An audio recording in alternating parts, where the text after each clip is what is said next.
Spring football is right around the corner. We've got an opportunity to visit with Bearcats head coach Luke Fickell.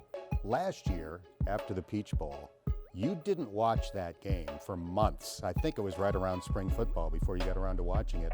How about the Cotton Bowl? This year was different. I think maybe in the first week or so, I think I watched it 3-4 times, and I mean that offense, defense, all the way through. And I don't know exactly why and what was the difference. Maybe the fact that there were some questions I had, worried about maybe, them running the football, some things against us defensively. I'm glad I did, because I saw a lot more that, little things I thought that could have made a bigger difference. It wasn't like I was worried about it. Did we actually get overpowered and manhandled? Well, let me follow up on that then, because you made history by making the 14 playoff. What did you learn about the next step, getting back and then winning 2 more games to win a championship?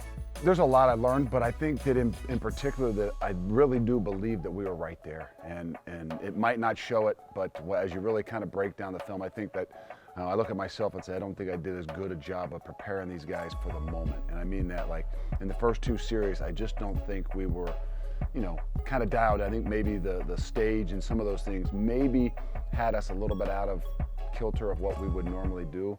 But I just think as a whole, we were a little out of character of how we'd played all year. So you have recently agreed to a contract extension through 2028, $5 million a year, $5.2 million for the assistant pool. That's obviously a lot of money. What does that say about the university's commitment to try to continue to get better? Well, I was glad you told me that, because I really didn't look. You know how it is with me. Usually you break a lot of the news to me. There you go. That was all my wife, so whatever she did with that, I think that she'll give me an allowance still. But no, I think the biggest thing for me and for us was just the continuation of where we need to go. In our case, but in college athletics and football in particular, like if you're not growing, you're dying.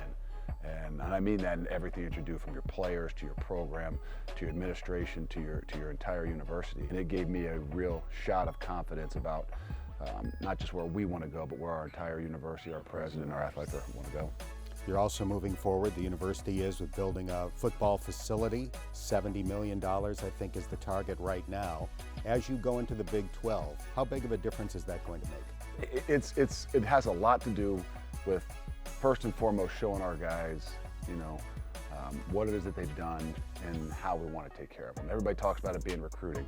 Yes, it's huge for recruiting, but I think first and foremost for us, it really shows our players how invested the whole place is in what it is that they've done and what they're continuing to do. And we all know that some of those players that actually were the ones that made it happen won't be here, but they can definitely know that if it wasn't for them, this wouldn't be going, and we wouldn't be building what we're building.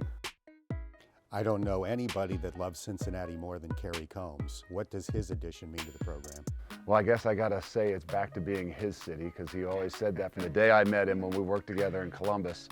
We came down here for something, and he introduced us around and showed us around, and kept referring to Cincinnati as his city. And a couple of years ago, I talked to him and told him, I wanted to let him know that it's no longer his city, and I can kind of say it's maybe more my city than his city. So now it's back to being our city, and I'm perfectly fine with that. And that's the kind of people that I want to be around. The guys that it means something a little bit different too.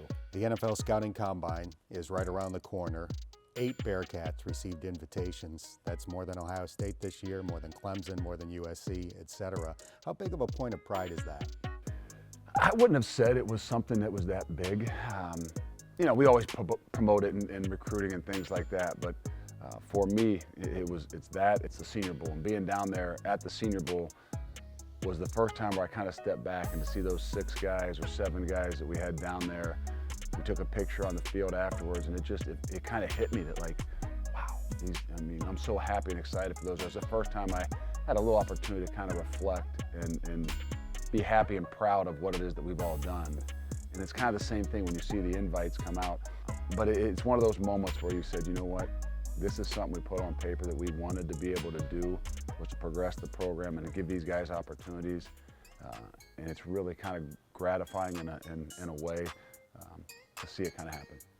As spring football gets underway, you'll have to replace one of the winningest quarterbacks in college football history, and you've set up an interesting battle to replace Desmond Ridder. Evan Prater is back. And Ben Bryant is coming back after being the starting quarterback at Eastern Michigan and leading that school to a bowl game last year. How important was it to you to make sure that there was good competition for that job next year? I think it was everything, and we never really knew how it was going to work out, and not saying it wouldn't have been competition if Ben didn't come back. I think the greatest thing that we learned, or I learned from what Desmond Ridder was he was best when it was competition. You know, in his first year of playing, you know, the competition with Hayden Moore and how they handled it was so critical to our program.